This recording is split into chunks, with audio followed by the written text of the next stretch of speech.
ओम शांति। 16 जुलाई 2026। गीत है जले न क्यों परवाना। परवानों के लिए कंडीशन बताई बाबा ने। पहले क्या करते हैं, चक्कर लगाते हैं। कोई चक्कर लगाते हैं, कोई फिदा होते हैं। एक होता है फिदा हो जाना और स्वाहा हो गया। पहले तो फिदा हुआ, अर्पण हुआ, उसी के चारों तरफ घूम रहा है चक्कर लगा के। कोई चला जा रहा है, कोई लौट नहीं रहा।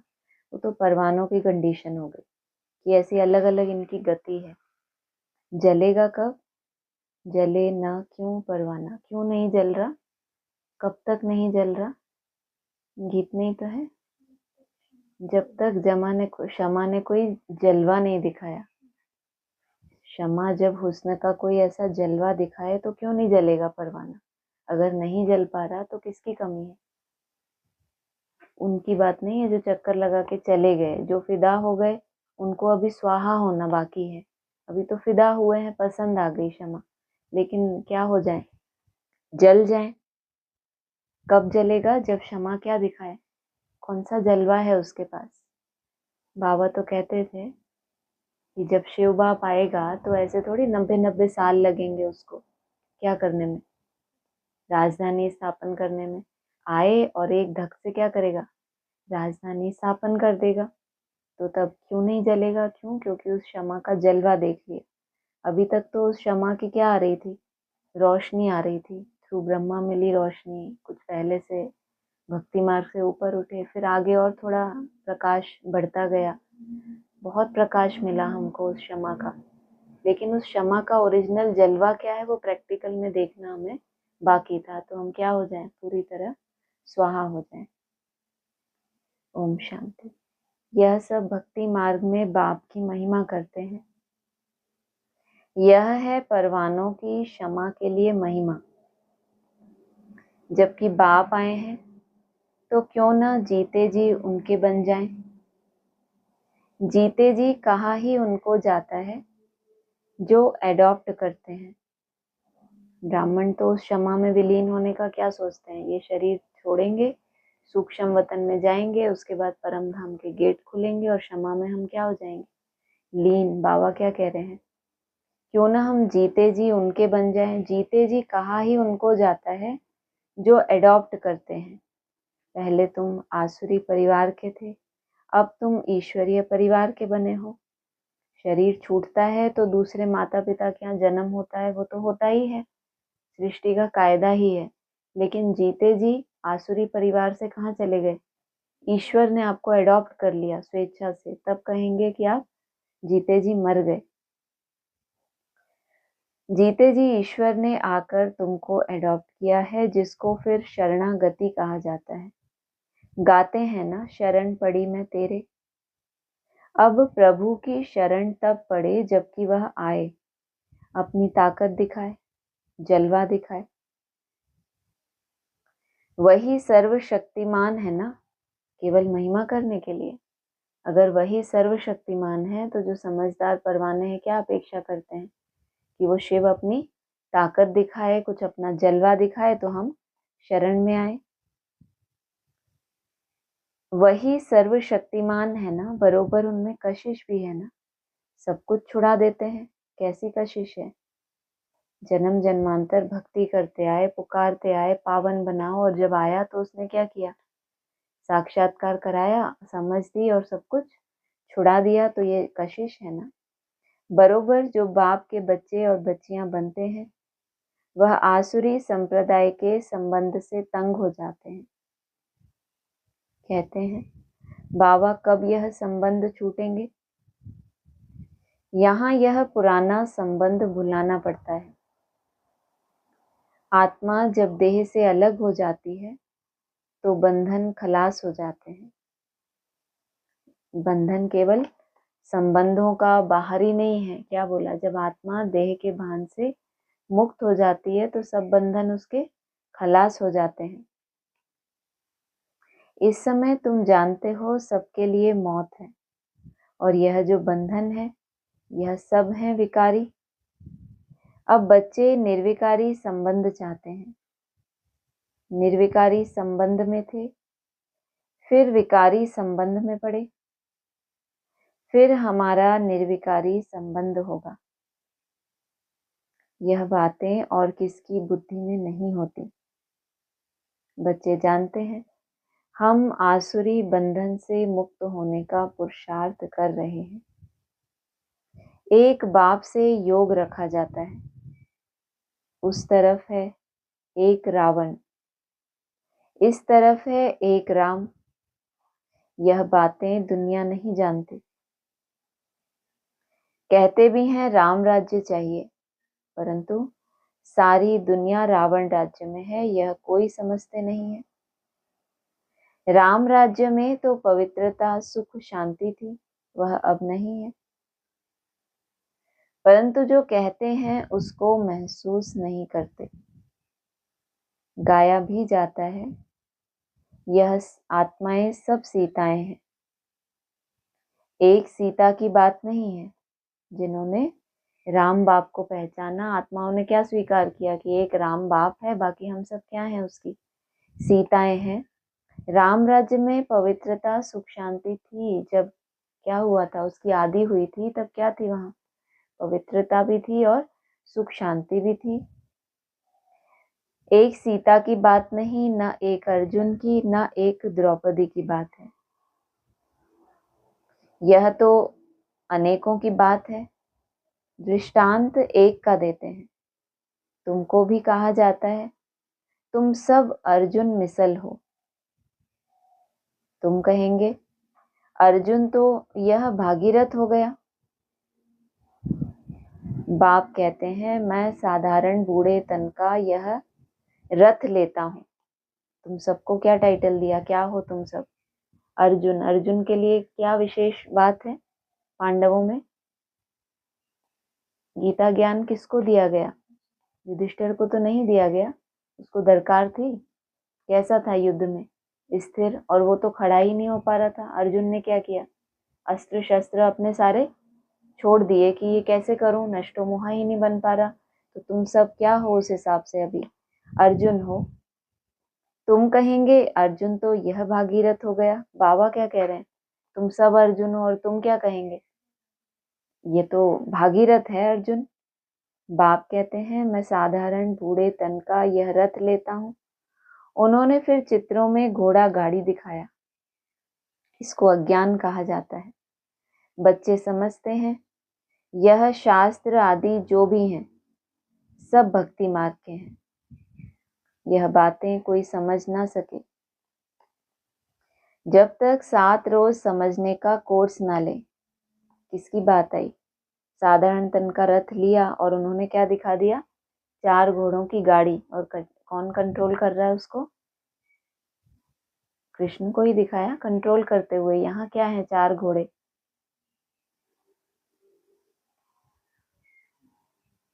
हाँ, ब्रह्मा के जो 4 मानस पुत्र बाबा ने बताए, तो पहले पहले तो आत्मा स्वयं क्या बने? स्वराज्य अधिकारी। जब उसकी मन बुद्धि में इतनी कंट्रोलिंग आई, तो ये जो अलग अलग धर्मों के घोड़े हैं, अलग अलग दिशाओं में जाते हैं, तो उन सभी को क्या कर ले? कंट्रोल कर ले। भक्ति अलग है। ज्ञान, भक्ति और वैराग्य कहते हैं। वास्तव में सन्यासियों का वैराग्य कोई सच्चा नहीं है। वह तो जंगल में जाकर फिर आए शहरों में निवास कर बड़े बड़े मकान आदि बनाते हैं। उल्टा हो गया। पहले क्या किया? त्याग किया। वैराग नहीं आया था, लेकिन त्याग कर दिया। और इंटरनल कोई मेहनत नहीं है, केवल ऊपरी रूप से कहाँ चले गए? जंगल। और बाद में फिर शहरों में आ गए। और तुम पहले क्या थे? पहले अपने संसार में रह रहे थे ना, अपने अनुकूल। फिर जितना जितना वैराग आता गया, तो कैसी स्टेज में चले गए? जंगल। अर्थात क्यों जाते हैं लोग जंगल में? क्या होता है वहां? एकांत होता है, शांति होती है। सिर्फ कहते हैं हमने घर बार छोड़ा है। तुम्हारा है सारी पुरानी दुनिया से वैराग। त्याग तो किया उन्होंने, लेकिन क्या नहीं किया जो बाबा तुमको एडिशन करते हैं त्याग के बाद करने के लिए। तुमको सिर्फ त्याग नहीं करना, क्या करना है? त्याग का भी क्या करना है? त्याग करना है, बताया ना। उनको तो ये नशा रहता है कि हमने क्या किया, घर बार छोड़ा है। तो जो भी त्याग किया है, अगर उसका भी त्याग नहीं किया, मन बुद्धि में रह रहा है कि हाँ मैंने ये त्याग किया है, तो त्याग का त्याग तो नहीं हुआ। वास्तव में सन्यासियों का, हाँ ये हो गया, सिर्फ कहते हैं हमने घर बार छोड़ा है। तुम्हारा है सारी पुरानी दुनिया से वैराग्य। यथार्थ बात यह है, तुमको अपने ही अंदर जो पुरानापन है वो भी पसंद नहीं आता, तो फिर दुनिया, उसके वैभव संबंधी वो पसंद आएंगे। यथार्थ बात यह है, वह है हद की बात। इसलिए उनको हठ योग हद का वैराग कहा जाता है। तुम बच्चे जानते हो, यह पुरानी दुनिया अब खत्म होनी है, इसीलिए जरूर इससे वैराग आना चाहिए। बुद्धि भी कहती है नया घर बनता है तो पुराने को तोड़ा जाता है। तुम जानते हो अभी तैयारी हो रही है, कलयुग के बाद फिर सतयुग जरूर आएगा। अभी यह है पुरुषोत्तम संगम युग। पुरुषोत्तम मास भी होता है। तुम्हारा है पुरुषोत्तम युग। पुरुषोत्तम मास में दान पुण्य आदि करते हैं। तुम इस पुरुषोत्तम युग में सर्वस्व स्वाहा कर लेते हो। जानते हो यह सारी दुनिया ही स्वाहा होनी है, तो सारी दुनिया का सर्वस्व स्वाहा होने के पहले हम अपने को क्यों न स्वाहा करें। जब सभी स्वाहा होने वाला है तो हम भी स्वाहा हो जाएंगे, लेकिन बाबा कह रहे हैं स्वाहा तो होने ही वाला है, लेकिन हम पहले करेंगे तो फायदा क्या होगा हमारा।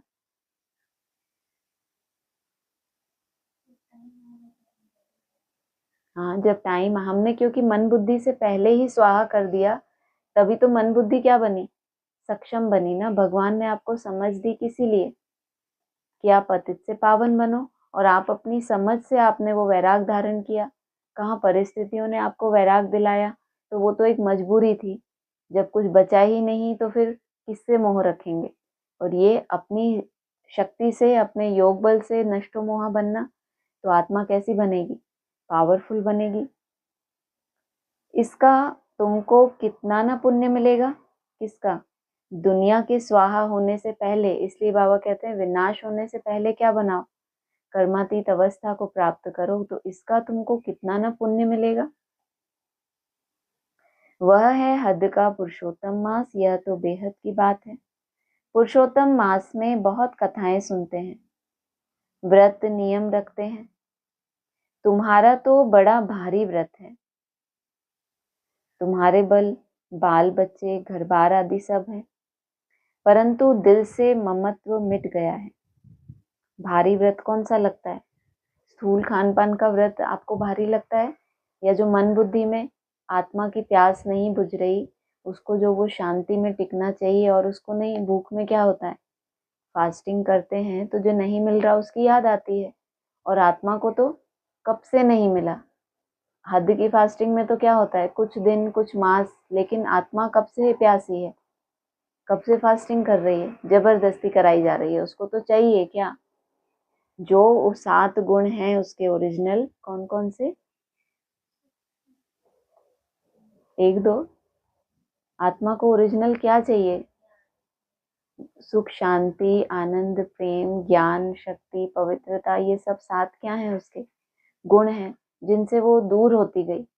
जैसे होता है ना, कोई बहुत समय का बिछड़ा मिले तो कितनी खुशी होती है, ऐसे जब धीरे धीरे ये ज्ञान कहो, सुख, सुख तो बात की बात है, पवित्रता या ज्ञान से जो भी हमारी समझ डेवलप होती है, थोड़ी सी भी शक्ति एकाग्रता की हमें मिलती है, तो कैसा फील होता है। जैसे बहुत समय से आत्मा क्या थी, इसकी प्यासी थी, तो सब कुछ छोड़ने को तैयार हो जाती है। किसके लिए, कि वो जो मेरे 7 गुण थे वो क्या हो जाएं, मुझ में फिर से समा जाएं, या मेरे अंदर फिर से इमर्ज हो जाएं। तो ये भारी व्रत है। तुम्हारे बाल बच्चे घर बार आदि सब हैं, परंतु दिल से ममत्व मिट गया है। आप मुए मर गई दुनिया। तुम जानते हो यह सब खत्म हो जाएंगे। आप मुए मर गई दुनिया, या मर गई दुनिया तब आप मुए। क्योंकि अब एकदम कुछ बचा ही नहीं, संसार ने जब ठुकराया तो फिर मैं द्वार तुम्हारे आया। तुम जानते हो यह सब खत्म हो जाएंगे। हम बाप के बने हैं पुरुषोत्तम बनने के लिए। सर्व पुरुषों में अर्थात मनुष्यों में उत्तम पुरुष यह लक्ष्मी नारायण सामने खड़े हैं। अभी पीछे तो बोल दिया कि तुम सब क्या हो, सीताएं हो। सीता क्या होती है? फीमेल। और यहाँ क्या बोला? क्या हो गया? घूर घूर के देख रही। सर्व आत्माएं पुरुष। सर्व पुरुषों में तुम पुरुषोत्तम बन रहे हो ना, तो पुरुषोत्तम तो मेल को बोलते हैं, पुरुषोत्तम ही तो कुछ ऐसा होता नहीं। तो बाबा क्या कह रहे हैं? तुम सबको क्या बनना है? पुरुषों में उत्तम अर्थात मनुष्यों में उत्तम पुरुष बनना है। तो हमें सीता बनना है या उत्तम पुरुष बनना है? क्या बनना है? सीता बनना है या उत्तम पुरुष बनना है? सीता बनना है। उत्तम पुरुष बनेंगे तो लक्ष्मी नारायण बनेंगे। सीता को सीता का टाइटल क्यों मिला? क्योंकि राम की बनी थी वो, उसने राम बाप को पहचान लिया तो राम की बनी। एक है राम बाप, बाकी सब क्या है? सीताएं हैं। तो सीताएं कहाँ चली गई थी? रावण की जेल में। तो बहुत राम को याद करती थी, इसलिए बाबा ने कहा शीतल हो। किस आधार से? कि बाप को पहचाना, बाप के बने हो तो कुछ ना कुछ बुद्धि में क्या आनी चाहिए? शीतलता आई। लेकिन दिक्कत क्या है? रावण की जेल में चली गई, अबला बन गई, तो फिर राम बाप को क्या करना पड़े? छुड़ाना पड़े। अधीन है ना इसका मतलब। और जब पुरुष बन गया, आत्मा बन गए, तो फिर क्या हुआ? सीता में तो शीतलता है, भक्ति है, भावना है। और आत्मा जब भ्रुकुटी में टिक गई तो क्या कहलाती है? पुरुष। तो सर्व पुरुषों में उत्तम पुरुष क्या बनते हो? लक्ष्मी नारायण बनते हैं, सामने खड़े हैं। इनसे उत्तम कोई भी मनुष्य हो नहीं सकता। पहले क्या थे? पहले ये भी क्या थे? सीताएं थे। जब राम बाप ने जेल से छुड़ाया और स्वधर्म में टिकाया तो क्या बन गए? उत्तम पुरुष बन गए। लक्ष्मी नारायण विश्व के मालिक थे, तुम आए हो ऐसे पुरुषोत्तम बनने। सभी मनुष्य मात्र सद्गति को पाते हैं। मनुष्यों की आत्मा पुरुषोत्तम बन जाती है तो फिर उनके रहने का स्थान भी ऐसा उत्तम होना चाहिए। कल स्थान की क्या बात आई थी? परम धाम की बात आई थी ना वार्तालाप में। तो क्या हुआ कि हम परम धाम को इस सृष्टि पे उतार लेंगे, लेकिन बाबा ने अभी क्या बोला? अगर मनुष्यों की आत्मा पुरुषोत्तम बन जाती है, सब पुरुषों में सबसे ऊंच बन जाती है, तो फिर उनको रहने का स्थान कैसा चाहिए? नीचे चाहिए या ऊपर चाहिए? मंदिर जहाँ भी बनाए जाते हैं तो खासकर कहाँ बनाए जाते हैं? ऊंचाई पे बनाए जाते हैं। तो यादगार कहाँ का है? यहाँ का यादगार है। जैसे प्रेसिडेंट सबसे ऊंच पद पर है तो उनको रहने के लिए राष्ट्रपति भवन मिला है। हद का मिसाल क्यों दिया? राष्ट्रपति भवन है तो इसी पृथ्वी में, लेकिन एरिया कैसा होता है? स्वच्छता कितनी होती है? ऐरा गैरा नत्थू खैरा कोई घुस सकता है? कोई जानवर, किसी का अटैक, सिक्योरिटी कैसी होती है? तो है तो इसी दुनिया में, लेकिन कैसा है? बाहर दुनिया में कुछ भी होता रहे, लेकिन राष्ट्रपति की सेफ्टी होगी कि नहीं उसके घर में? तो इसीलिए बाबा कहते हैं तुम्हारे रहने का स्थान कौन सा है जब उत्तम पुरुष बनते हो? परम धाम। वैकुंठ नहीं जाएंगे? पहले कहाँ ट्रांसफर होंगे? तुम्हारी जब दुनिया बदलेगी तो स्थूल रूप में भी क्या मिलेगा तुमको? वैकुंठ मिलेगा। तो कितना बड़ा महल बगीचा आदि है। यह हुई यहाँ की बात। राम राज्य को तो तुम जानते हो, तुम सतयुगी पुरुषोत्तम बनते हो। फिर यह कलयुगी पुरुषोत्तम रहेंगे नहीं। कलयुगी पुरुषोत्तम कैसे होते हैं? सतयुगी पुरुषोत्तम, फिर त्रेतायुगी भी होते होंगे। त्रेतायुगी पुरुषोत्तम का नाम क्या है? मर्यादा पुरुषोत्तम राम। और फिर तुम जब सतयुगी पुरुषोत्तम बनते हो तो कौन नहीं रहेंगे? कलयुगी पुरुषोत्तम रहेंगे नहीं। कलयुग में है, लेकिन जितने भी मनुष्य हैं मनन चिंतन करने वाले, उसमें वो अपने को क्या समझ रहे हैं? उत्तम पुरुष। लेकिन बाबा ने टाइटल क्या दिया? कलयुगी। भले वो अपने को क्या समझ रहे हैं? इस दुनिया में भी तो होते हैं, आध्यात्मिक दृष्टि से लौकिक दुनिया में बहुत आध्यात्मिक होते हैं, समझ बहुत अच्छी रखते हैं, बहुत अच्छा उनका मंथन होता है, फिलोसोफर भी होते हैं, तरह तरह के होते हैं आध्यात्मिक लाइन में भी। ऐसा नहीं कि कलयुग में आध्यात्मिकता एकदम लोप हो गई, बहुत अच्छे अच्छे हैं। बाबा क्या कह रहे हैं, कलयुगी पुरुषोत्तम। ऐसा क्यों? कलयुग में भी इतनी अच्छी सोच रखना कोई कम बात है, अच्छी बात है ना। बाबा कह रहे हैं रहेंगे ही नहीं। क्यों? हाँ, क्योंकि ये नई आत्माएं हैं। इनको इनका किस आधार से है ये? क्योंकि प्योरिटी है, उस आधार से इनके पास कुछ ना कुछ मंथन है। और तुम पुरुषोत्तम कैसे बने हो? एकदम नीचे से नीचे चले गए थे कलयुग में तुम, वहां से ऊपर उठते उठते भ्रुकुटी में तुम विराजमान होते होते, पहले तो तुम रावण की जेल में थे। पहले तुम भी क्या थे? तुम सब सीताएं हो, मीराएं हो, और क्या कहते हैं, द्रौपदियां हो। तुम भी अबला थे, और धीरे धीरे क्या बने? शीतल स्वभाव संस्कार धारण किए। फिर और ऊपर उठे तो क्या बने? आत्मा पुरुष। और फिर लक्ष्मी नारायण स्वरूप। तो कितना पुरुषार्थ किया। और इन्होंने तो केवल क्या किया कलयुग में? मान शान लिया, क्योंकि ऊपर से उतरी हुई आत्माएं हैं। तो ये रहेंगे नहीं। तुम जानते हो हमारे महल कैसे बने हुए होंगे? कल राम राज्य होगा, वो जानते हैं उनके महल कैसे बने होंगे।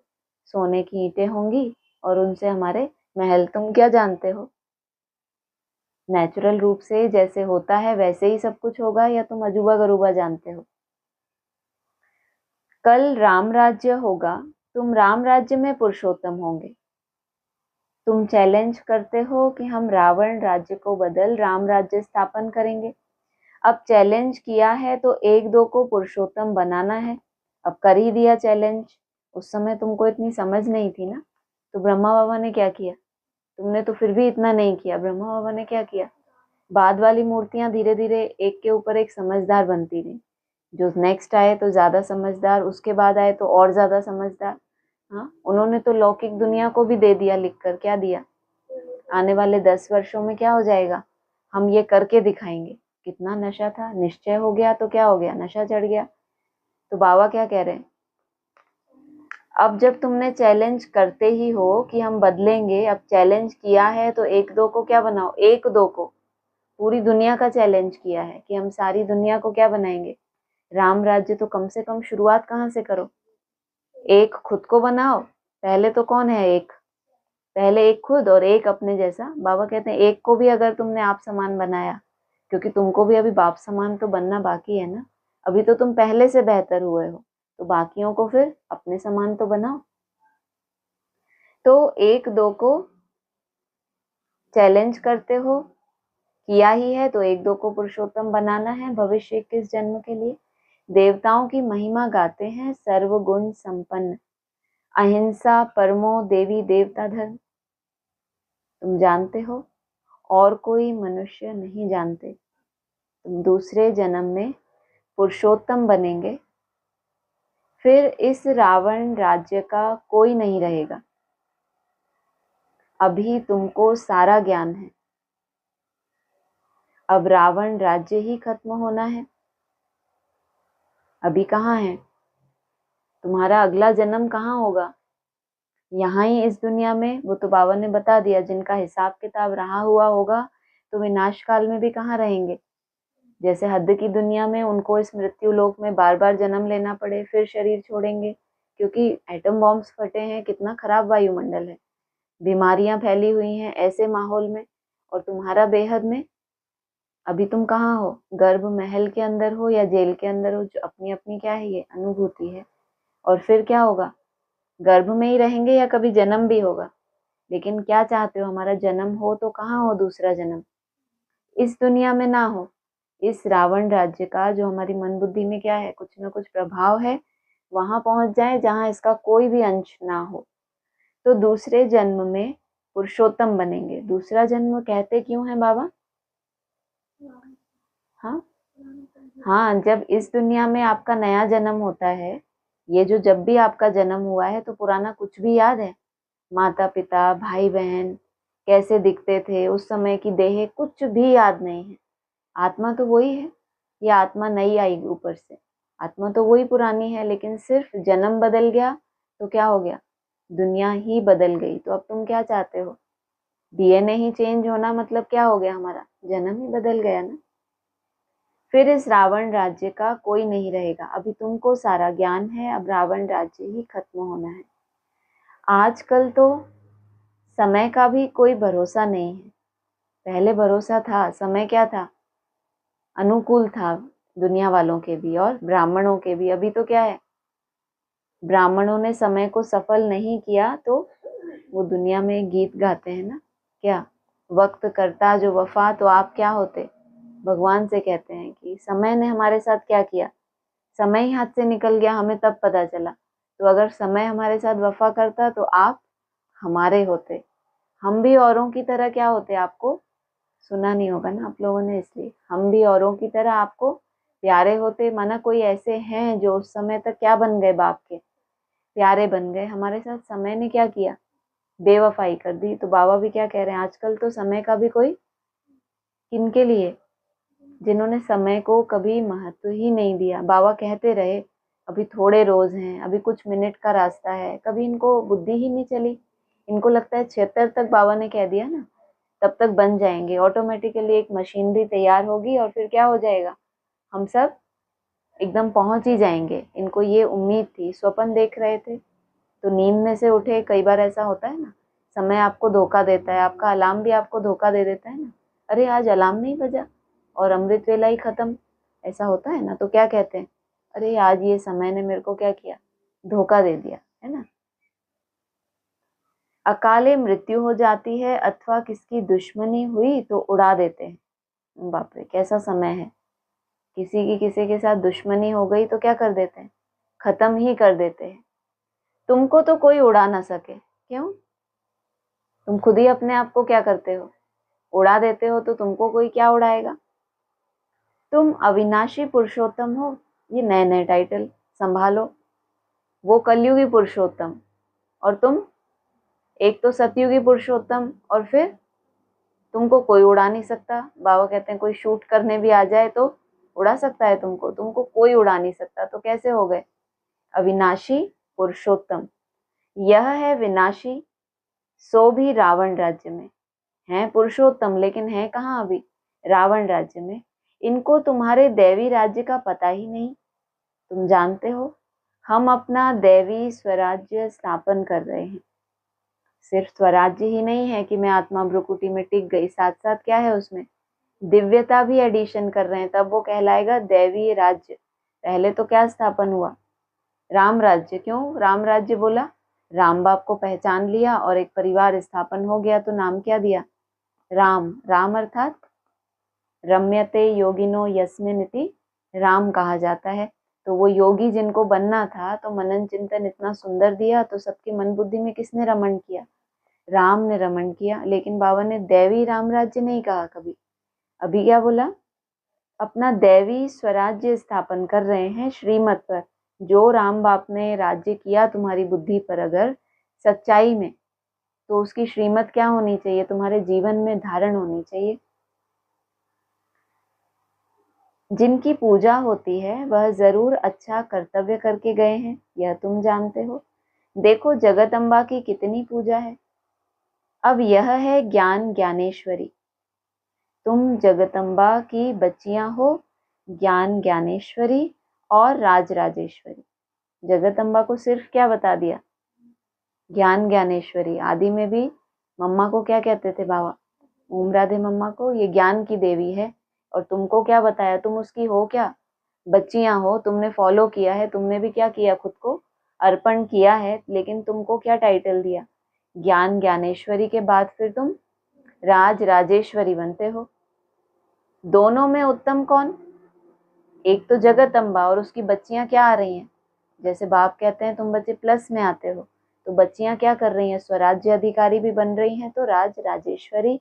तो दोनों में उत्तम कौन, ज्ञान ज्ञानेश्वरी के पास जाकर अनेक प्रकार की मनोकामनाएं सुनाते हैं, अनेक चीजें मांगते हैं, चीजें भी मांगते रहते हैं। बताओ किससे, जगत अम्बा से। अभी भी क्या होता है, जो भी जगत अम्बा की बच्चियां हैं इनके पास जाके मांगते नहीं है, जगत अम्बा को ही फॉलो कर रही है, स्वराज्य अधिकारी तो नहीं बन रही। कि योग योगेश्वरी बने, उसके बाद क्या बनते हैं? ज्ञान ज्ञानेश्वरी के बाद बीच में एक टर्म और भी है ना, योग योगेश्वरी, तब जाके क्या बनेंगे? राज राजेश्वरी। अब यहाँ जगदम्बा की जो बच्चियां हैं वो क्या बन रही हैं?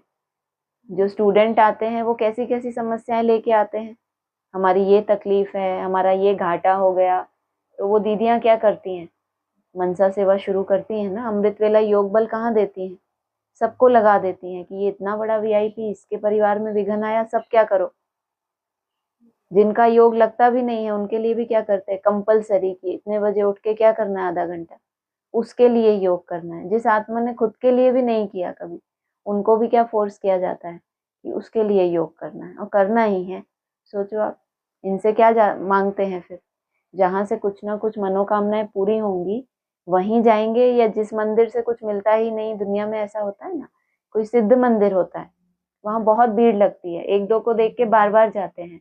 अब वहां से कुछ प्राप्तियां होती होंगी तो आगे भी क्या करते हैं? ये तो साइंस है ना, उनके पास प्योरिटी की पावर है। आप चाहो तो अपनी प्योरिटी की पावर से क्या करो? स्वराज्य अधिकारी बनो, अपनी सारी ही शक्तियां क्या कर लो? सिद्ध कर लो। या प्योरिटी से ये दूसरों की छोटी मोटी कामनाएं पूरी करो और पूजा लेते रहो। तो कहा अनेक चीजें मांगते हैं। जगदम्बा के मंदिर और लक्ष्मी नारायण के मंदिर में बहुत फर्क है। जगदम्बा के मंदिर में क्या करते हैं?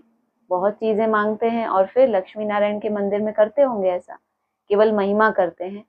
क्या महिमा करते हैं? बाबा बताते हैं ना, लक्ष्मी नारायण के मंदिर में जाते हैं तो क्या कहते हैं? हम नीच पापी हैं और आप सर्वगुण संपन्न ऐसे ऐसे हो। क्यों? क्योंकि उन्होंने अपनी पवित्रता की पावर को कहाँ सीमित नहीं कर दिया कि अब हमारे संकल्प सिद्ध होने लगे तो अब इनका कल्याण करो, इनका कल्याण करो तो हमें मान मर्तबा मिले। उस शक्ति को क्या करना? एकदम ऊर्ध्वगामी कर देना। रुकुटी में कैसी हो जाए आत्मा? स्थिर हो जाए। जगदम्बा का मंदिर बहुत छोटा है। छोटी जगह में भीड़ मनुष्य पसंद करते हैं। अजीब नहीं है? छोटी जगह, भीड़ किसको अच्छी लगती है? लेकिन भीड़ लग क्यों रही है? हाँ, वहां से बहुत प्राप्ति हो रही है, लेकिन मंदिर बहुत छोटा है। मंदिर छोटा क्यों है? मंदिर अर्थात क्या, और मूर्ति अर्थात क्या? माना आत्मा जहाँ निवास कर रही है, जो भी उसका एरिया है, वो कितना दूर तक अपना वो ऑरा कह लो उसको, कितना दूर तक फैला सकती है, कितना सात्विक है, कितनी लिमिट की आत्माओं की प्यास बुझा सकती है वो। अब चाहिए बहुतों को। और लक्ष्मी नारायण का मंदिर कैसा दिखाते हैं? कितना बड़ा मंदिर कि कितने भी आ जाएं, लेकिन वो कभी भी आपने ऐसे देखा कि लक्ष्मी नारायण के मंदिर में धक्का मुक्की देखी तो नहीं है आज तक। इतना विशाल होता है कि दूर दूर तक क्या हो जाए। हाँ, तो वहां कोई मनुष्य क्या पसंद करते हैं? जहाँ ज्यादा भीड़ देखते हैं तो उनको क्या लगता है? जरूर यहाँ से कोई प्राप्ति हो रही है। तो मंदिर में भी बहुत फर्क है। छोटी जगह में भीड़ मनुष्य पसंद करते हैं। श्रीनाथ के मंदिर में भी बहुत भीड़ होती है। कपड़े का सोटा लगाते रहते हैं। सजाएं भी कैसी बताई हैं बाबा ने। मखमल की जूतियां भी पड़ती हैं। इनको क्या लग रहा है? मखमल की जूती और कपड़े का सोटा बात एक ही है। कभी पिटाई करके देखो, फीलिंग एक सी ही आएगी। है कौन सा मंदिर? जगन्नाथ मंदिर थोड़ी है जहाँ गंदे चित्र हैं। कैसा मंदिर है? श्रीनाथ का मंदिर है। वहां भी क्या होता है? मंदिर छोटा है। देखा है कभी? कभी नहीं देखा? देखा है? वहां भीड़ बहुत भीड़ बहुत होती है, और क्या करते हैं? आगे बढ़ाने के लिए कुछ एक दो सेकंड की ही चांस मिलता है, दर्शन कर लो, वो भी कैसे? दूसरों के धक्कों से आप अपने आप ही आगे बढ़ते। कितनी भीड़ होती है। कलकत्ते में काली का मंदिर कितना छोटा है। अंदर बहुत तेल और पानी रहता है। अंदर बड़ी खबरदारी से जाना पड़ता है। उस दिन भी बोला था, बंगाल में क्या है? काली की बहुत मान्यता है। काशी में शिव पे बलि चढ़ते हैं और बंगाल में काली के ऊपर बलि चढ़ जाते हैं। अब काली क्या है? या तो एक तरफ क्या है? शिव बाबा है, और दूसरी तरफ माया भी तो है। काली स्वरूप माया का भी तो होता है। तो क्या कहा? या तो किसके ऊपर बलि चढ़ गए? शिव बाबा के ऊपर। अगर माया से हार खा ली तो कहाँ चले गए? क्या बात हो रही? कहाँ बलि चढ़ गए? हाँ, माया के ऊपर बलि चढ़ गए, माना माया से हार खा ली, और बाप के दिल पे चढ़ गए अर्थात शिव बाबा के ऊपर बलि चढ़ गए। तो वहां मंदिर में क्या है? तेल है, शुद्ध घी नहीं है। क्या है वहां पर? ज्ञान का तेल बहुत है, और साथ में उसमें मिक्सचैरिटी भी है। तेल भी फिर शुद्ध नहीं है। अंदर बहुत तेल और पानी रहता है। अंदर बड़ी खबरदारी से जाना पड़ता है। अगर इतनी हिम्मत करें कि देखें हम माया को जीतेंगे, कौन सा ये माया का स्वरूप है, तो कैसे जाना पड़े? माना जानबूझ के माया में घुस के चैलेंज करना कि हम देखें माया हमारा क्या बिगाड़ती है, तो कैसे जाना पड़े? बहुत खबरदारी से। बहुत भीड़ रहती है। लक्ष्मी नारायण का मंदिर तो बहुत बड़ा होता है। जगदम्बा का छोटा क्यों? गरीब है ना। गरीब होते हैं तो घर कैसा होता है? छोटा होता है। और साहूकार होते हैं तो घर कैसा होता है? बहुत बड़ा विशाल होता है। तो मंदिर भी गरीबी का है। और दुनिया में गरीबों की ही क्या है? तादाद ज्यादा है। गरीब अर्थात गरीब होंगे तो रिक्वायरमेंट ज्यादा होंगी ना, उनको बहुत कुछ चाहिए। अब मंदिर भी किसका? गरीब का। बाबा ने बताया ना, जगदम्बा का मंदिर छोटा क्यों है? क्या बताया? नहीं, वो बताएगी ना, इतने होश में बैठेगी। गरीब है क्योंकि जगदम्बा।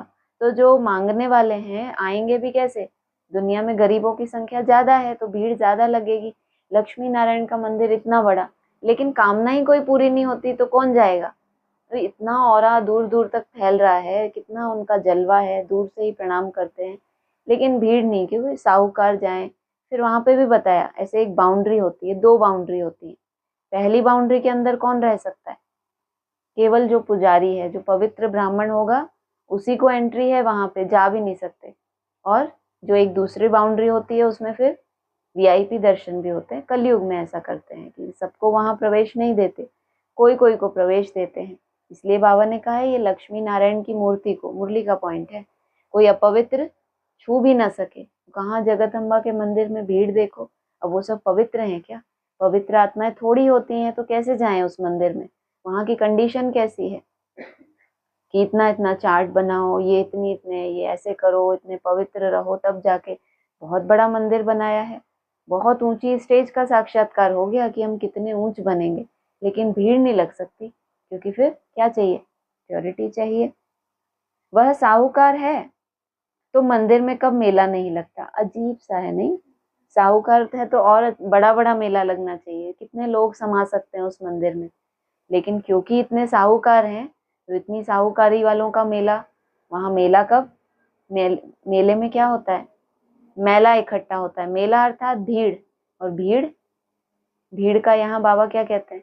कायदा ही नहीं है, थोड़े चाहिए बाबा को। ऊपर क्या बोला? अब तुमने चैलेंज ही किया है। ब्रह्मा बाबा ने तो सोचा सारी दुनिया को मैं मैसेज दे दूं, और बाबा तुमसे क्या कह रहे हैं? अब तुमने चैलेंज किया है तो एक दो को क्या करो? हाँ, एक दो को पुरुषोत्तम बनाओ।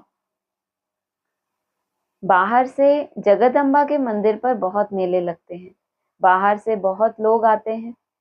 महालक्ष्मी का मंदिर भी है, यह भी तुम जानते हो। इसमें लक्ष्मी भी है तो नारायण भी है। उनसे सिर्फ धन मांगते हैं, क्योंकि वह धनवान बनी है ना। धनवान कैसे बनते हैं? हाँ, जो भी हमको ज्ञान रतन मिले, अगर लौकिक दुनिया में भी धनवान कौन बनता है? 2 काम करने पड़ते हैं धनवान बनने के लिए।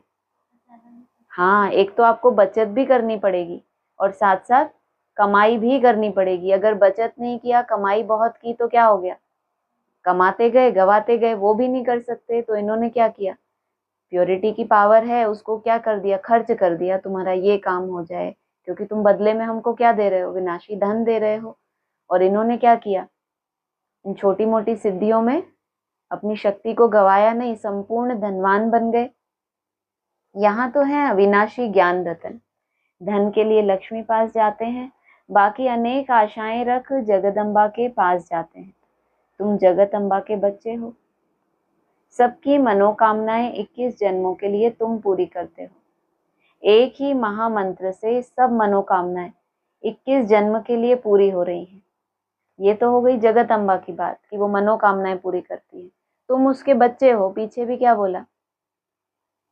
जगदम्बा की बच्चियां, तुम ज्ञान ज्ञानेश्वरी ही नहीं, क्या हो, राज राजेश्वरी हो।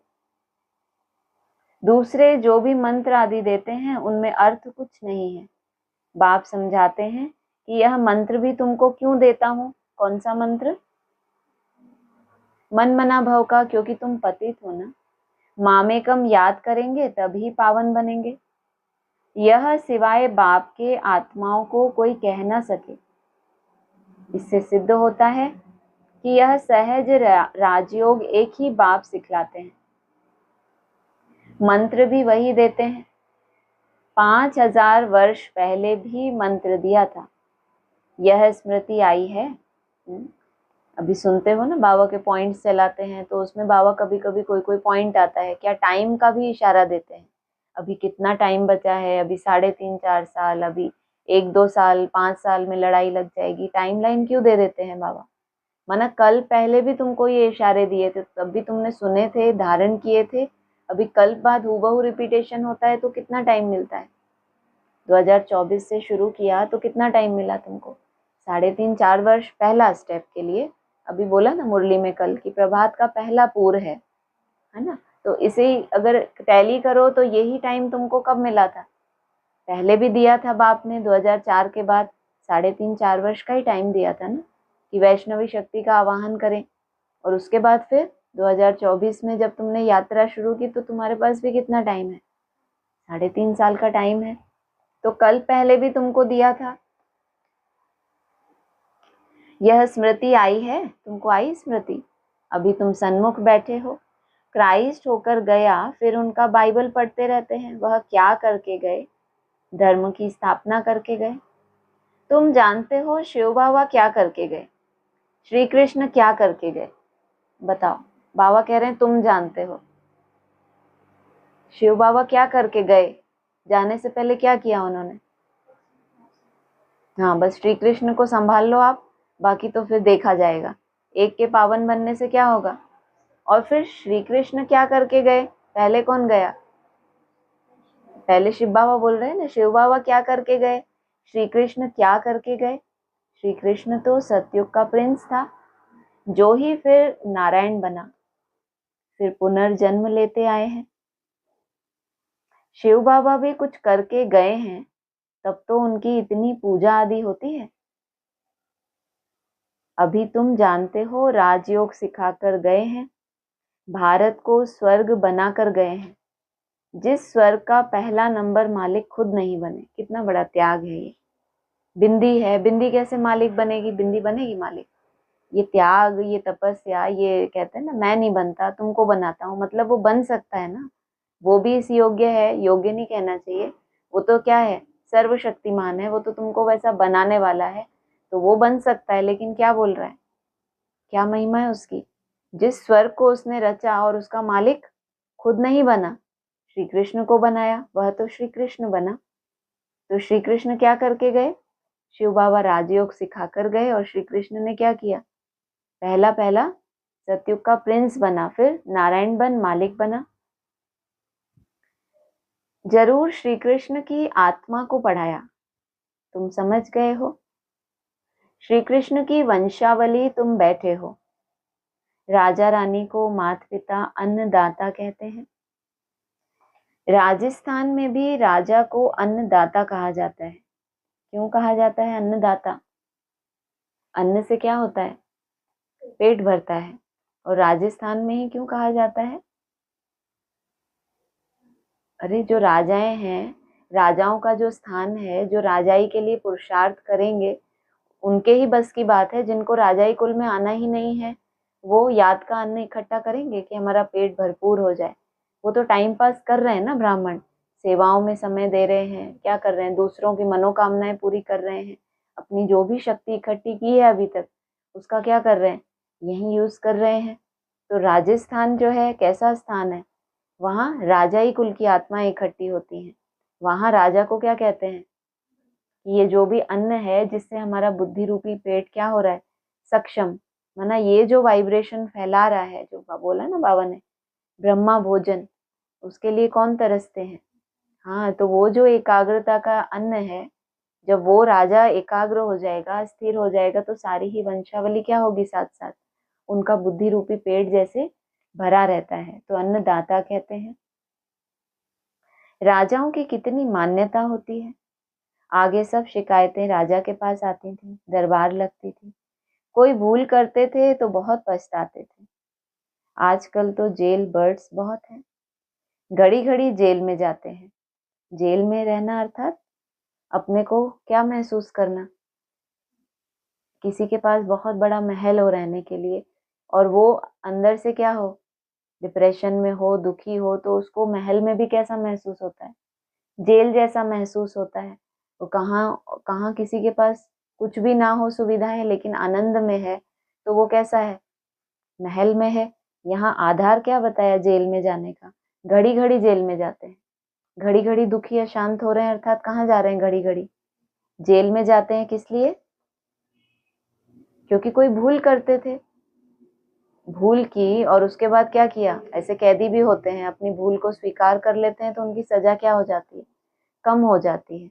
और अगर बार बार रिपीट करेंगे तो बार बार कहाँ जाना पड़े, जेल में जाना पड़े। तो ये दुनिया क्या है, विकारों की जेल है। अगर मन बुद्धि में टॉर्चर हो रहे हैं तो महल में रह के भी कहाँ हैं हम, जेल में हैं। आजकल तो जेल बर्ड्स बहुत हैं, घड़ी घड़ी जेल में जाते हैं। अभी तुम बच्चों को गर्भ जेल में नहीं जाना, तुमको तो गर्भ महल में आना है। इसीलिए बाप को याद करो तो विकर्म विनाश होंगे। फिर कब गर्भ जेल में नहीं जाएंगे, वहां पाप होता नहीं।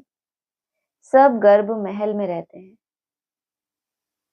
सिर्फ कम पुरुषार्थ के कारण कम पद पाते हैं।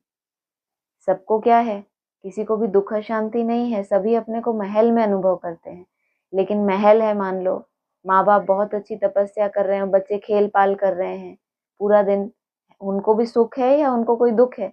लेकिन माता पिता इतनी तपस्या कर रहे हैं तो भगवान समान बन गए, या जो भी उनको सिद्धि मिली, बच्चे तो क्या है, आनंद में है कि हम क्या हैं, उनके बच्चे हैं। तो कम पद पाते हैं पुरुषार्थ कम करने के कारण। ऊंच पद वालों को सुख भी बहुत रहता है। यहाँ तो सिर्फ 5 वर्ष के लिए गवर्नर प्रेसिडेंट मुकर्रर करते हैं। तुम समझा सकते हो कि भारत ही देवी राजस्थान बना। अभी तो न राजस्थान है और न राजा रानी है। आगे कोई गवर्नमेंट को पैसा देते थे तो महाराजा महारानी का टाइटल मिल जाता था। यहाँ तुम्हारी तो है पढ़ाई, राजा रानी कब पढ़ाई से नहीं बनते, तुम्हारी एम ऑब्जेक्ट है। वहां जब राजा रानी बनते हैं तो कैसे बनते थे, माता पिता राजा रानी है, रॉयल कुल में जन्म लिया तो बच्चों को वर्षा मिल जाता था। पढ़ाई करके कोई राजा रानी बने, पैसे दे के टाइटल ले लिया, वो एक अलग बात हो गई। उस कुल में पैदा हुए, वो एक अलग बात हो गई। एक बाबा ने और बता दिया, बहुत दान पुण्य किया है तो अगले जन्म में राजाई मिल जाएगी, लेकिन फिर क्या, भिखारी ही रहेंगे। और ये राजाई कैसी है, तुम पढ़ाई से विश्व का महाराजा महारानी बनते हो, राजा रानी भी नहीं। राजा रानी का टाइटल त्रेता से शुरू होता है। जब उल्टी सीढ़ी चढ़ते हैं तो पहले बाबा ने बताया बैगर टू प्रिंस, 5 साल का प्लान होता है क्या बनने का, बैगर टू प्रिंस। और उसके बाद फिर बाबा के लिए कब हुआ था ये प्लान, 76 से लेके 82 83, उसके बाद उससे पहले क्या थे 83 में भी बैगर, जब कोई घर ही नहीं था रहने के लिए। और 5 साल जब पूरे हुए तो क्या हुआ, पहले तो स्थूल में अपना घर मिला, तो ये 5 साल होते हैं बैगर टू प्रिंस बनने के लिए। और उसके बाद फिर राजा बनने के लिए कितना समय बताया बाबा ने, एक डिस्कशन में है 10 वर्ष का समय दिया बाबा ने। दिल्ली को भी कब्रिस्तान से परिस्थान बनने के लिए 10 वर्ष, ऐसे ही प्रिंस बनने के लिए एक डिस्कशन में बताया है साउथ की, 5 वर्ष बैगर टू प्रिंस और 10 वर्ष में राजा। महाराजा महारानी के लिए कितना, फिर वो तो आपको पता ही है, 20 से 25 वर्ष। लेकिन त्रेता युग से राजा रानी का टाइटल त्रेता से शुरू हो जाता है, माना सतो अवस्था में कदम रखना और सतो की ऊंची स्टेज में जाना, फिर सतो प्रधान में कदम रखना और सतो प्रधान की ऊंची स्टेज में जाना। ये भी तो 4 स्टेप्स हो गए यहाँ पे भी। अब तुम अभी ज्ञान ज्ञानेश्वरी बनते हो, फिर राज राजेश्वरी बनेंगे। कौन बनाएंगे, ईश्वर। कैसे, राजयोग और ज्ञान से राजाई के लिए बाप को याद करना है। बाप तुमको स्वर्ग का मालिक बनाते हैं, यह तो बहुत सहज है ना। हेवन स्थापन करने वाला है ही गॉड फादर। हेवन में तो हेवन की स्थापना नहीं करेंगे। कितना बड़ा शस्त्र मारा किसके मुंह पे, जो हेवन का इंतजार करते हैं कि आने वाली दुनिया कैसी होगी। बाबा क्या कह रहे हैं, हेवन में आकर तो हेवन की स्थापना नहीं करेंगे ना, कहाँ करनी पड़े, संगम पर ही करनी पड़े, जहाँ एक तरफ हेल है दूसरी तरफ मुझे हेवन स्थापन करना है। तो बीच में ही गीता का ज्ञान दिया ना अर्जुन को कि अभी क्या है सामने, विनाश सामने खड़ा है। तो हेवन में तो हेवन की स्थापना नहीं करेंगे, जरूर उन्हों को संगम पर पद मिलता है। ये ब्राह्मण मानते ही नहीं। पहले तो चलो केवल हम कहते थे बच्चा बुद्धि ब्राह्मण, वो नहीं मानते। अभी एडवांस में जाकर पूछो कि कोई मानते हैं कि इसी शरीर से पावन बनेंगे। होपलेस, याद किया नहीं है, लंबा समय पुरुषार्थ नहीं किया, विक्रम विनाश नहीं हुए। तो अव्यक्तवाणी में क्या बताया, अंतिम जन्म अंतिम समय में क्या होगा, अपने किए हुए विक्रम आपको भूतों के रूप में दिखाई देंगे चारों तरफ, कि जैसे मुझे भूतों ने क्या किया है, पकड़ा हुआ है। ये अव्यक्तवाणी के महावाक्य हैं।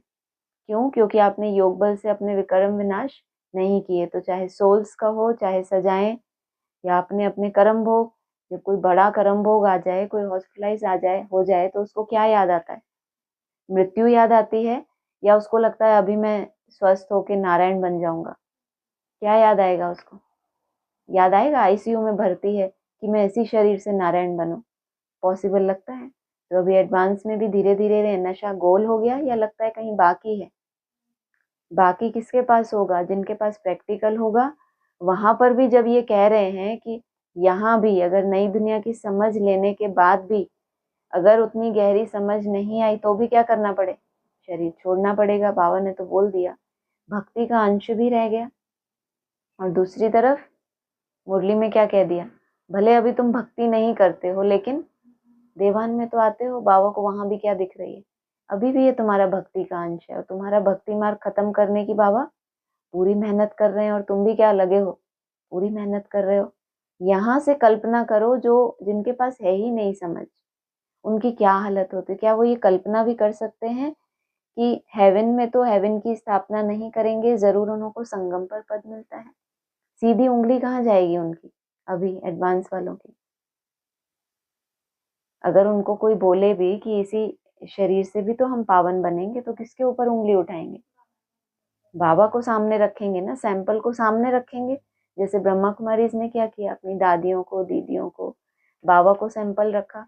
वो जानते हैं क्या कि उनको अभी दादियों को एक और जन्म लेकर, आयु इतनी थी, एक नया जन्म लेकर तपस्या करनी थी। अगर आपकी आयु कम है तो आप क्यों होपलेस हो जाते हो? जो लक्ष्य दिया है, तुम बच्चों को तो प्रैक्टिकल करना है ना उसको, लेकिन वो बाप के ऊपर उंगली उठा के क्या हो जाएंगे, फ्री हो गए और होपलेस हो गए।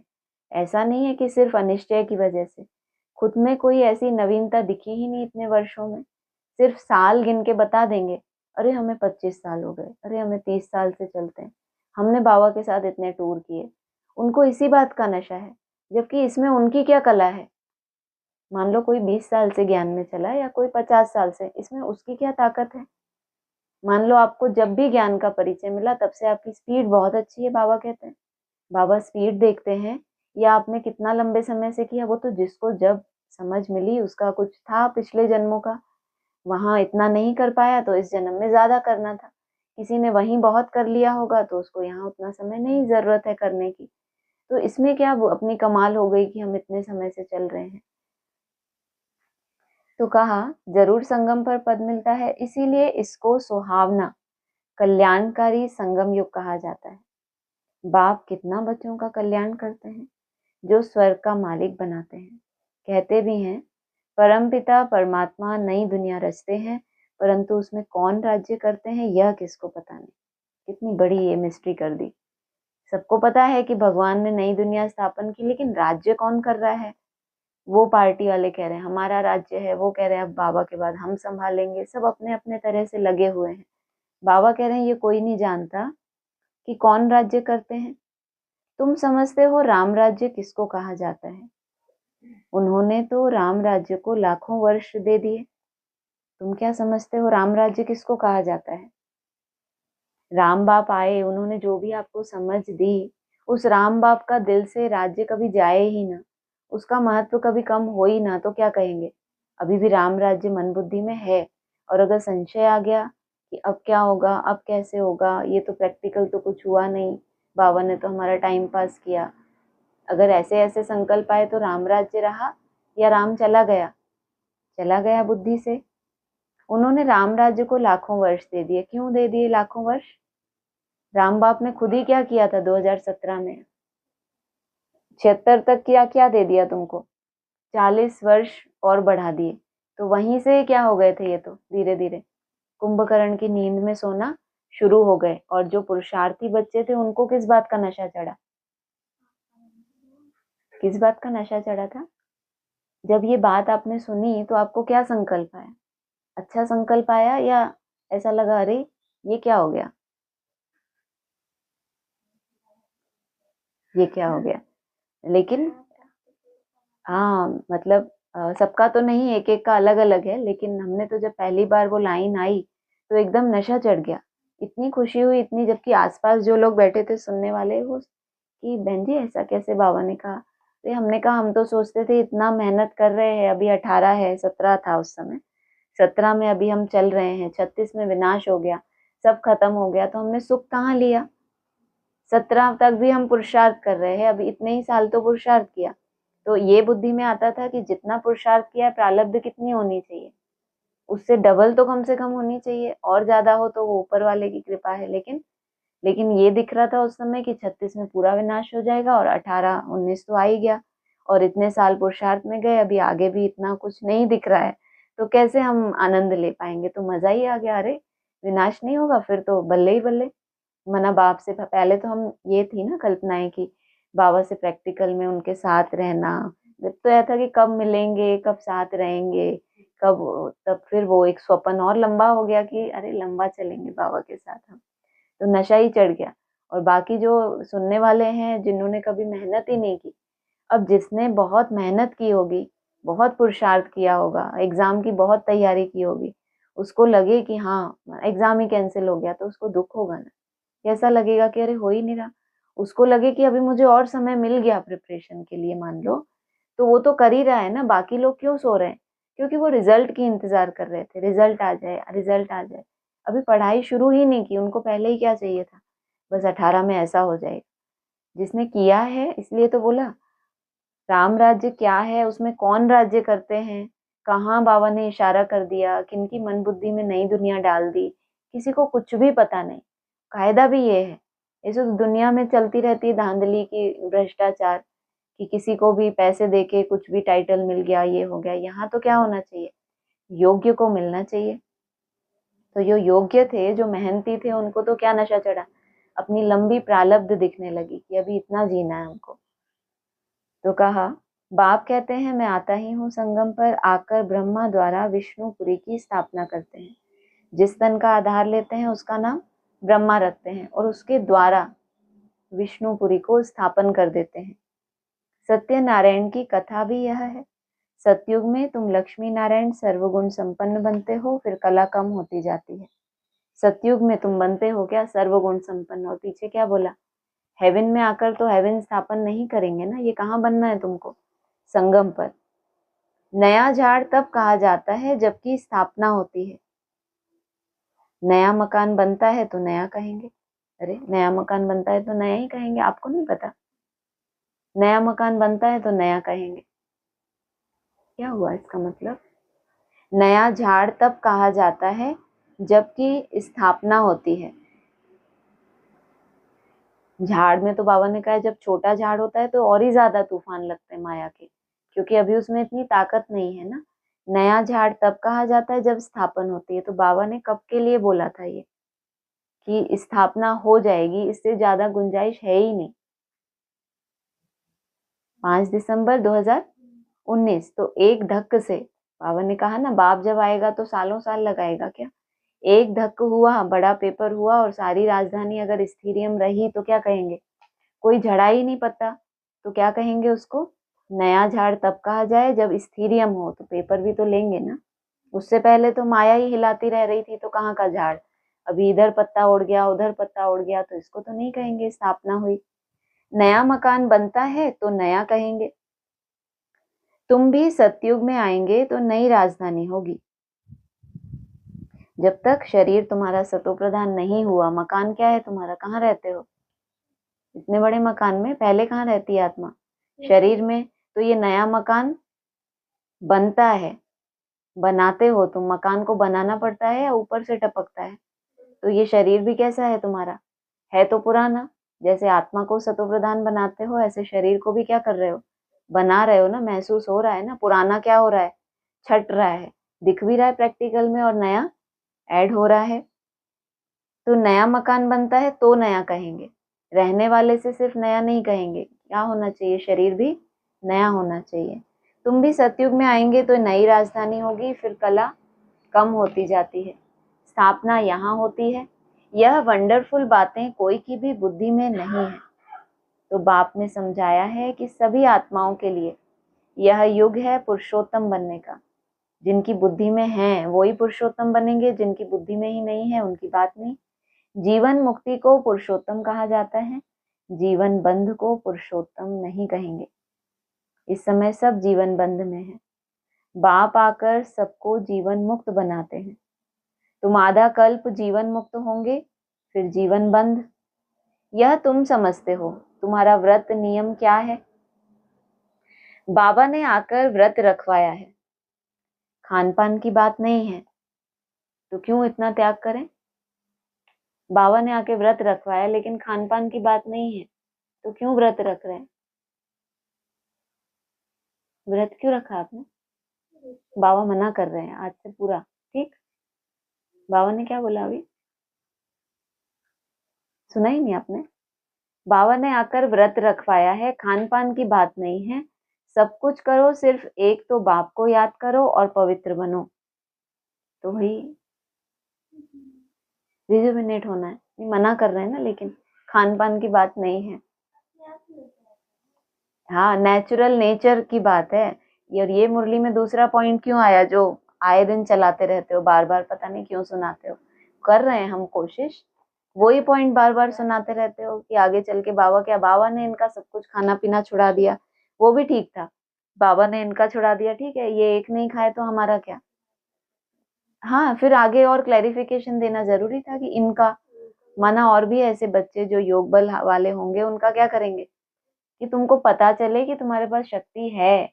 ऐसा नहीं कि तुम कैसे हो जाओ। वो होते हैं, अनशन करते हैं थोड़े बहुत दिन, और हालत कैसी हो जाती है, डॉक्टर आते हैं, बीपी चेक करते हैं, अरे ऐसी हालत हो गई, अब तो मरने पर ही है।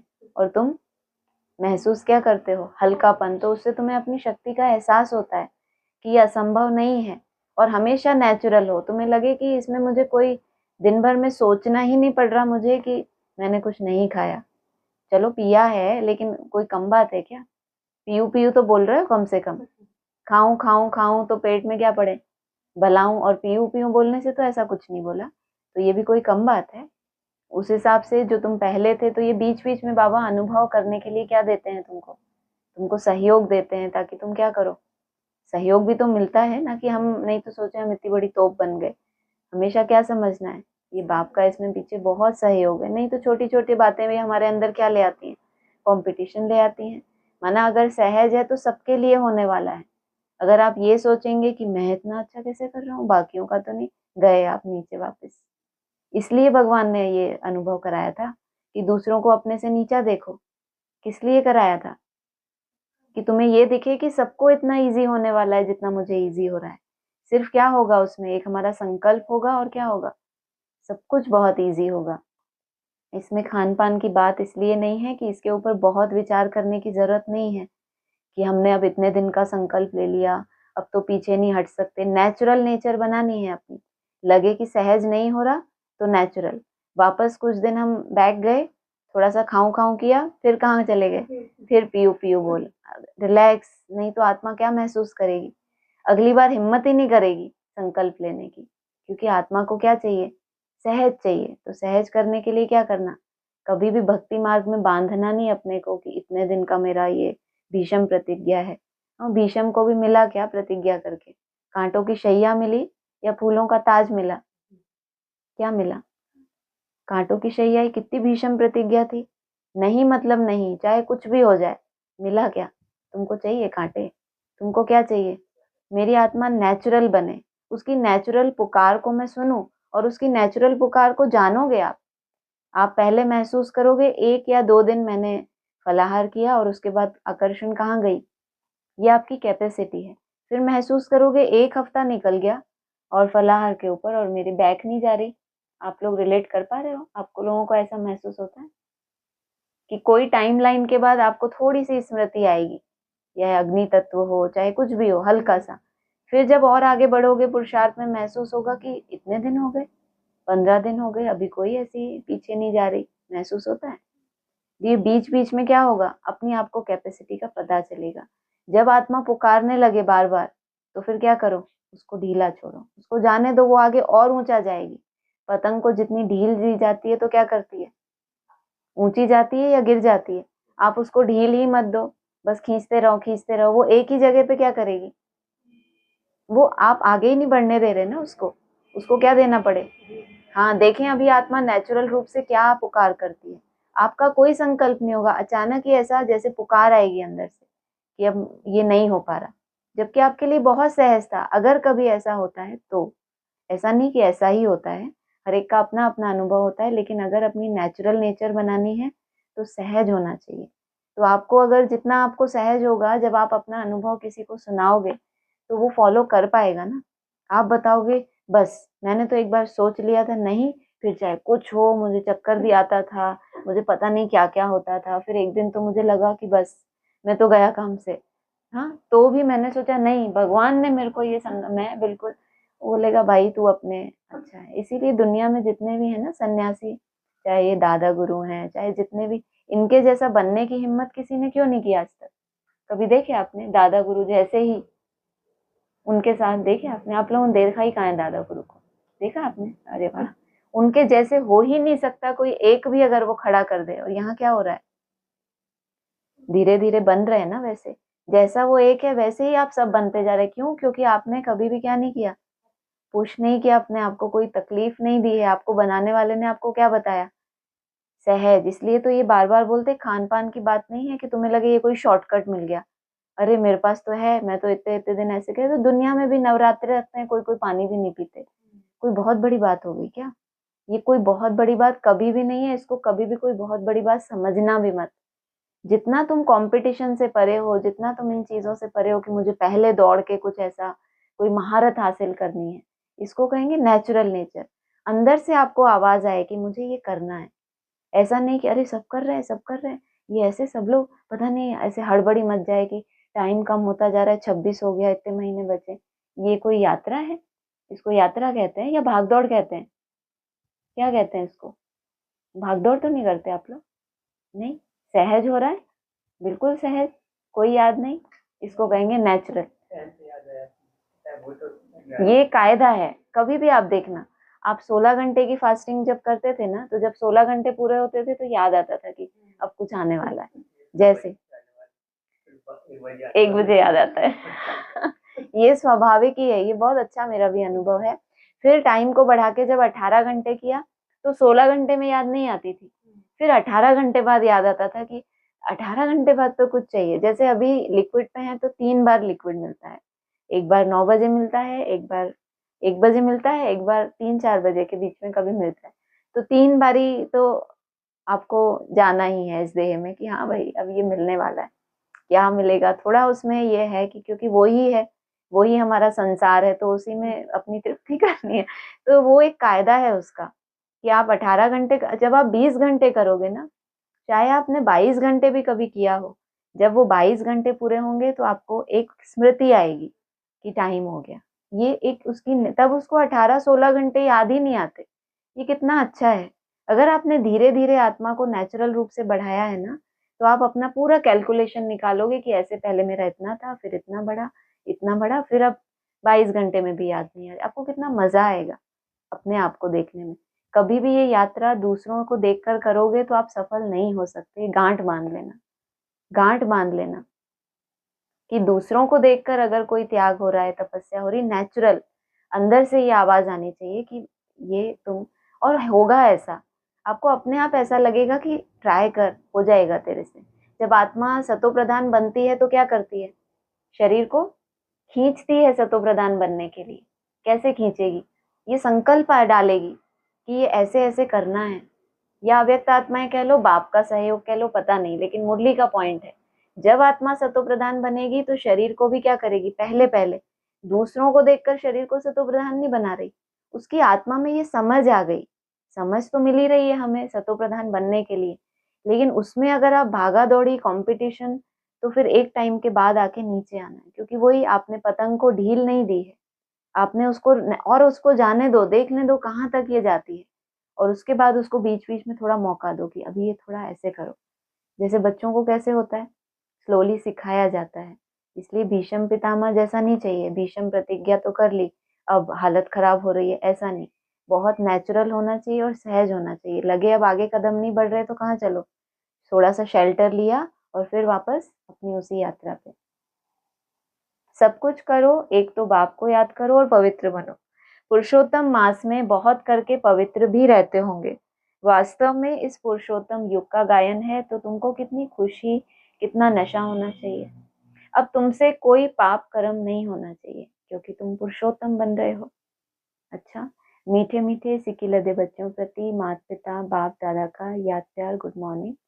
रूहानी बाप की रूहानी बच्चों को नमस्ते, रूहानी बच्चों की रूहानी बाप दादा को नमस्ते। धारणा के लिए सार है, इस पुरुषोत्तम युग में जीवन मुक्त बनने के लिए पुण्य कर्म करने हैं, पवित्र जरूर रहना है ये पुरुषोत्तम युग। और आपका जीवन भी कौन सा है, नया जीवन है, पुरानी दुनिया में थोड़ी जी रहे हो, लेकिन उस जीवन में भी आपको मुक्त बनना है। उस जीवन में भी मुक्त तो नहीं होना, बंधन है अभी कोई ना कोई, तो उसके लिए पुण्य कर्म करना है। सबसे बड़ा पुण्य कर्म कौन सा है, भगवान को याद करना, श्रीमत पर अपने तन मन धन से दैवी राज्य स्थापन करना है, पुरुषोत्तम बनाने की सेवा करनी है।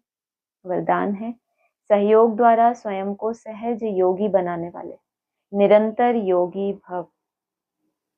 जो सहज होगा, ये वही जो हमने बात की, जितना सहज होगा उतना क्या होगा, निरंतर के लिए हो जाएगा। फिर दिन नहीं गिनने पड़ेंगे कि इतना इतना इतने दिन की भट्टी है, इतनी ताकत लगानी है। फिर क्या होगा, धीरे धीरे मेहनत करते करते ये सहज होगा और फिर वो संस्कार बन जाएगा।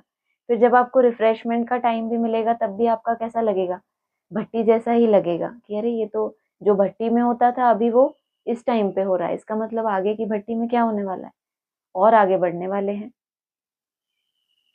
वरदान है, सहयोग द्वारा स्वयं को, हाँ ये हो गया, संगम युग पे बाप का सहयोगी बन जाना, यही सहज योगी बनने की विधि है। जिनका हर संकल्प शब्द कर्म बाप की व अपने राज्य की स्थापना के कर्तव्य में सहयोगी रहने का है, उसको ज्ञानी योगी तु आत्मा निरंतर सच्चा सेवाधारी कहा जाता है। जिसका हर संकल्प शब्द कर्म बाप और अपने राज्य की स्थापना के कर्तव्य में सहयोगी बनने का है, उसको क्या कहा जाता है, ज्ञानी और योगी तु आत्मा। मन से नहीं तो तन से, तन से नहीं तो धन से, धन से भी नहीं तो जिसमें सहयोगी बन सकते हैं उसमें सहयोगी बनो, यह भी योग है। जब हो ही बाप के तो बाप और आप तीसरा न कोई, इससे निरंतर योगी बन जाएंगे। स्लोगन है, संगम पर सहन करना अर्थात मरना ही स्वर्ग का राज्य लेना है। समय प्रमाण रहे हुए जो भी मन के संबंध संपर्क के हिसाब किताब है उसे ज्वाला स्वरूप याद में भस्म करो। लगन है, इसमें बाप दादा भी पास करते हैं, लेकिन अभी लगन को क्या करो, तीली लगा दो तो क्या हो जाएगी, अग्नि प्रज्वलित होगी। विश्व में चारों ओर भ्रष्टाचार अत्याचार की अग्नि जल रही है, वह आप बच्चों की योग अग्नि से ज्वाला रूप याद से समाप्त हो जाएगी। अच्छा, ओम शांति।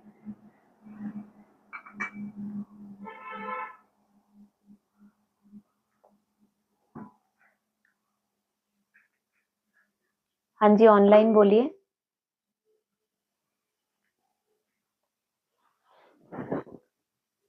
आवाज आ रही है? हाँ जी, ओम शांति। बहुत जोर से, बहुत अच्छे से आ रही है। अच्छा, आज जोर से आवाज आ रही है। अरे वाह। मतलब बहुत एकदम ऐसे जोर और जोश और उमंग, और अच्छा अच्छा। हमको लग रहा है कि हम यहाँ ये बात करें कि आपने कल क्या खाया था। खाया तो कुछ नहीं है, इतने दिन से पिया है। अरे वाह, हाँ जी। इसीलिए इतनी एनर्जी है। हाँ, एनर्जी ज्यादा आ गई है। कल नींबू पानी पिया था, इसलिए इतनी एनर्जी है। हाँ जी। वाह। हाँ जी। तो वो जो अनुभव आपके थे, जो आपने जिस तरह से बोला ना कि सहज, हाँ जी। वो बहुत अच्छा लगा कि क्योंकि नेचुरल नेचर बनाना है तो सहज ही करना पड़ेगा। बिल्कुल पर अपनी प्रोग्रेस हम देख सकते हैं, वो जो घंटों वाली बात की है बिल्कुल बिल्कुल। उसको। हाँ जी हाँ जी। और हमने हमारे हिसाब से जो हमको अच्छा लगा वो भी लिया, कि जो पतंग को ढील तो ढील दे दो। वहां वाले इमर्ज नहीं हुए एकदम से। मैं यहाँ वालों को देख के, बेचारे यहाँ पीयू पीयू वाले हैं ना कई सारे, तो उनको थोड़ा समझा रही थी कि नेचुरल नेचर बनाओ। तो मुझे लगा ऐसे नहीं हो कि कोई हट करे, बाकी अपने हिसाब से ऐसा है नहीं। मेन बात ये है किसी के कहने से नहीं है, जो मुझे समझ आता है। आत्मा जितनी जितनी सतो प्रधान बनेगी, वो बना के रहेगी अपने शरीर को सतो प्रधान। उसके लिए कोई कारण बने, कोई परिस्थिति बने, कोई कर्म भोग ऐसा आ जाए, डॉक्टर ही आपको बोल दे ये नहीं खाना, तो ऐसा तो नहीं करना ना अपने को। तो उससे पहले हम अपने आप को खुद ही अलर्ट कर लेंगे, जो हमें श्रीमत मिल रही है, ताकि आत्मा को सतो प्रधान बनाना ये मुख्य है। बाकी तो शरीर में कोई ऐसा विघ्न ना आए कि हमारी यात्रा रुक जाए, इस वजह से हमें ये समझ दी जाती है। हाँ जी। हाँ जी। ज्यादा ढील वाली बात मत करना, हमें भी याद रख लेना। हाँ ज्यादा बिल्कुल। ढील ले नहीं, लेना। ज्यादा ढील दूं तो समझ लीजिए यहाँ पे कुछ ज्यादा ही टाइट कर रहे हैं, इसीलिए। अब आपको भी पता है, ढील वाले तो वो हम पता वैसे है। भी नहीं है। लोग चाहते हैं कि थोड़े ये लूज रहें। हाँ जी। अच्छा, स्टार्टिंग में आपने जब शुरू किया था, मुरली स्टार्ट हुई थी, तब ये कहा था कि 90 वर्ष से बाप आए और परिवर्तन ही ना हुआ, नहीं हुआ। तो ऐसा हो सकता है क्या? तो मैंने नहीं जब बोला आएंगे ये तो बात। धन से राजा है। मैंने मुरली का वो पॉइंट मैंने बोला मुरली का वो पॉइंट। कि बाबा ने बोला था ऐसा, कि वो बाप जब आता है तो ऐसे थोड़ी 90-90 वर्ष लगेंगे उनको परिवर्तन करने के लिए।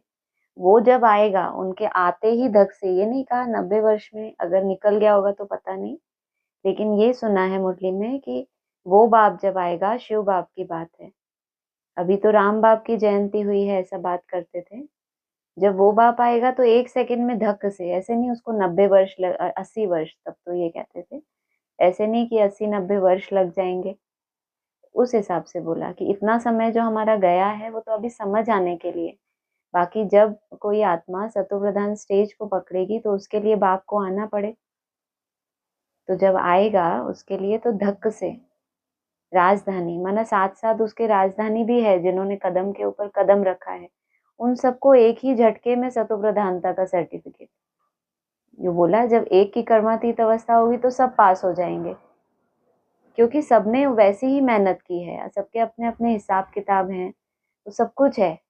लेकिन उसके बावजूद भी पुरुषार्थ पूरा किया है, जितना जितना, जैसे कहा ना, समय का भरोसा नहीं, उन्होंने समय के अनुकूल जितना जितना समय उनको दिया गया, सब उसके अनुकूल ही चले हैं, तो उनको समय का सहयोग मिलता है। हाँ जी। हाँ जी, हाँ जी, समझ आया। और फिर वही ना कि प्रैक्टिकल भी तो अब होगा ना, जो अभी का है टाइम। नब्बे हाँ, वर्ष हो गए लेकिन प्रैक्टिकल में तो अब होगा ना। पहले 90 वर्ष में द्वारा काम किया, 30-33 वर्ष, 30-33 वर्ष ब्रह्मा द्वारा स्थापना, उनका आने का समय ही तब है ना जब बच्चे उस योग्य बने। पहले माँ के द्वारा ज्ञान दूध पिलाया, फिर इतना गहराइयों से समझाया। पहले तो मन बुद्धि में ही कितनी परतें हैं जो ज्ञान से साफ होती हैं, उसके बाद बहुत सी परतें हैं जो याद से छटती हैं। केवल ज्ञान से नहीं होता वो, उसके लिए याद चाहिए। तो पहले ज्ञान से वो परतें हटती हैं कि हम याद के लिए, हमें संकल्प आता है, हमें आकर्षण होती है याद करने की, इतनी सतो प्रधान बुद्धि हो। उसके बाद याद करते करते जब सतो प्रधान बने, तब बाप को भी आना पड़े। उसके बाद वो कैसे आपको आप समान बनाते हैं, तो अमरलोक की यात्रा तो बहुत लंबी है ना, इसीलिए टाइम लग जाता है। लेकिन उनका जब पार्ट है उनको तभी आना है। हाँ जी। जी। हाँ जी। और फिर कहा कि मनुष्यों की आत्मा पुरुषोत्तम बन जाती है तो फिर उनके रहने का स्थान भी ऐसा उत्तम होना चाहिए। बिल्कुल, कल स्थान का ही बात हुई तो थी वो ना। भी बिल्कुल, समझ आया। चाहे वो स्थान परम धाम में हो, इसीलिए बाबा ने एक मुरली में कहा था कि ब्रह्म महत्वत्व में तुम आत्माएं भी और परमात्मा भी रहते हैं, निवास करते हैं। वहां जाकर जड़वत होके पड़े रहना वो अलग है। इसीलिए बाबा ने एग्जाम्पल भी दिया उसी मुरली में कि जैसे यहाँ पर घर में माँ बाप और बच्चे रहते हैं, ऐसे वहां तुम शिवालय में, वहां शिव भी है, मम्मा भी है, ऐसा भी एक मुरली में आया है, बाबा भी है और सितारे भी हैं, है ना। ऐसा एक परिवार की रूपरेखा बता दी परम धाम की। वहां पे तुम रहते हो, तो रहना तभी होता है जब आप जीवित हो। बाकी बिंदी रूप में वहां पड़े रहना वो बाकी आत्माओं के लिए है। हाँ जी, चाहे वहां की बात है चाहे वैकुंठ की बात है। वैकुंठ के लिए भी यही कहेंगे कि ऊंच से ऊंच माना जाता है। आज भी तपस्या की जाती है, शास्त्रों में भी है। साधु संत कहते थे हमको इंद्र का स्वर्ग नहीं चाहिए, हमको विष्णु लोक चाहिए, मोक्ष धाम चाहिए, जहां से हमारा डाउनफॉल ना हो। स्वर्ग में तो फिर भी डाउनफॉल हो जाता है, लेकिन वहां जब चले जाते हैं वहां से कोई डाउनफॉल नहीं होता। हाँ जी। हाँ जी, वही वही बोलने वाली थी कि वैकुंठ की भी बात है ना, उत्तम बिल्कुल। स्थान तो। हाँ जी, हाँ जी। हाँ जी। हाँ जी। फिर कहा वो वाला एक पॉइंट भी बहुत सुंदर आया था कि हेवन में तो हेवन स्थापन नहीं करेंगे वही और तो। जरूर उनको, हाँ, उनको संगम पर पद मिलता है, इसीलिए इसको सुहावना कल्याणकारी संगम युग कहा जाता है। ये कितना क्लियर है। सेवा करिए बच्चा बुद्धियों की। हाँ जी, उनके ही लिए है। बाकी तो अभी ये भी हो गया कि अब तो सब जगह ऐसा ही नीरसता का वायुमंडल है 27 के आसपास, क्योंकि बहुत बड़ी घोषणा थी। बाबा ने ईयर भी उंगलियों पे गिने, 23, 24, 25, 26, 27। तो जिन्होंने तो महत्व दिया है उनके लिए समय को सफल कर रहे हैं, उनकी बात अलग है। लेकिन जो केवल इंतजार कर रहे हैं वो भी ना उम्मीद होने वाले हैं कि कोई हेवन स्थापन नहीं होता यहाँ पे। केवल हमें यहाँ समझ मिलती है, फिर हम वहां उस दुनिया में प्रवेश करते हैं। हाँ हाँ जी। जी। हाँ जी। और वो वाला पहले स्व की सेवा तो करें फिर करें ना। हाँ, तो एक दो का ही तो बोला, एक दो की सेवा हाँ करो। जी। जी। और फिर वो एक्सप्लेनेशन भी अच्छा लगा था कि राजस्थान में भी राजा को अन्नदाता कहा जाता है। वो आपने बहुत अच्छा एक्सप्लेन किया। बिल्कुल, रॉयल फैमिली होगी तो उनको अन्न भी कैसा मिलना चाहिए।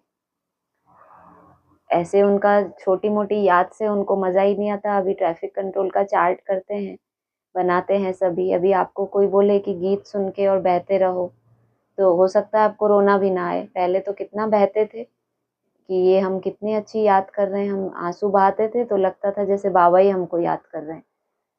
ऐसा ही तो था। अभी कोई बोले तो लगता है अरे अरे टाइम वेस्ट हो रहा है, चलो। तो कैसा अन्न चाहिए आपको, तो राजा को, राजा के द्वारा हमें अन्न भी फिर उतना सुपीरियर वाला मिलता है। अब प्रजा है तो जैसा भी रूखा सूखा मिले, गरीब है तो फिर उसकी अपनी कैपेसिटी जितनी होगी। बाकी अगर रॉयल कुल के हैं तो जिम्मेदारी राजा की। हाँ जी। हाँ, ये बात तो सच है। जब अभी ऐसे ही लगता है कुछ गीत वीत का तो ऐसे लगता है टाइम वेस्ट हो टाइम रहा वेस्ट हो रहा है, चलो।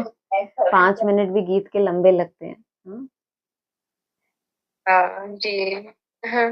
बहुत अच्छा। और बस वैसे हो गया, लेकिन आपका 14 तारीख को कुटिया का स्थापना दिवस था। हाँ जी, बिलेटेड। रिलेटेड रिलेटेड हाँ जी, रिलेटेड। उस दिन मौन था तो कुछ अच्छा बोला अच्छा। नहीं और सीमा बहन ने याद दिलाया। हाँ, उनका हाँ। उनका जन्मदिन होता है हाँ इसलिए। जी। ठीक ठीक। ठीक है, ठीक है। हाँ जी। तो बहुत अच्छा। उन्होंने याद दिलाया था, पर हम बाद में बात हो रही थी तो फिर हाँ। विश करना है। हाँ जी, बिल्कुल बिल्कुल। आप सबको भी बहुत बहुत बधाई हो। ठीक ठीक है। है, चलिए, ओके, ओम हाँ, बिकॉज शांति। कुटिया बनी तब तो सब आए ना, तो बिल्कुल हम बिल्कुल। सबके लिए है विशेष, हाँ, सबके अब लिए। हम बना रहे हैं वैकुंठ कुटिया को, ट्रायल कर रहे हैं। वहां से आप लोगों के भी डायमंड्स आते हैं, सब डायमंड मिलके कुटिया को डायमंड की बना देंगे। ठीक है। वाओ। हाँ जी। हाँ जी। ओम ओम शांति। शांति।